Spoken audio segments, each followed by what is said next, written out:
നമസ്കാരം. വാർത്തകൾ വിൽക്കുന്ന ചന്തയിൽ സത്യം വിലപേശി തോൽക്കുന്നു.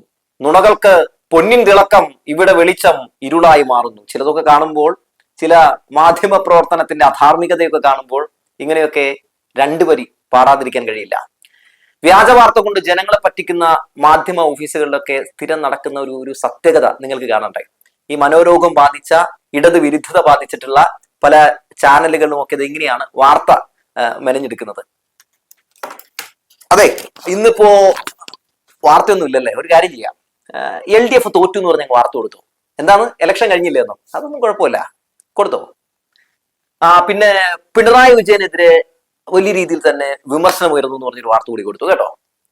എന്താണ്, പ്രതിപക്ഷ നേതാവായില്ലേന്നോ? അതൊന്നും പ്രശ്നമുള്ള കേസൊന്നുമല്ല, അതും കൊടുത്തേക്ക്. പിന്നെ ഞാനും പിണറായി അല്ലാതെ വേറെ ആര് എന്നൊക്കെ പറഞ്ഞ് ഗോവിന്ദ മാഷ് പറഞ്ഞു എന്ന് പറഞ്ഞ് വേണമെങ്കിൽ ഒരു വാർത്തയുടെയും കൊടുത്തോ. ഇടതുപക്ഷത്തിനെതിരെ വ്യാജ വാർത്ത ചെയ്യുമ്പോൾ കിട്ടുന്ന ഒരു സുഖം.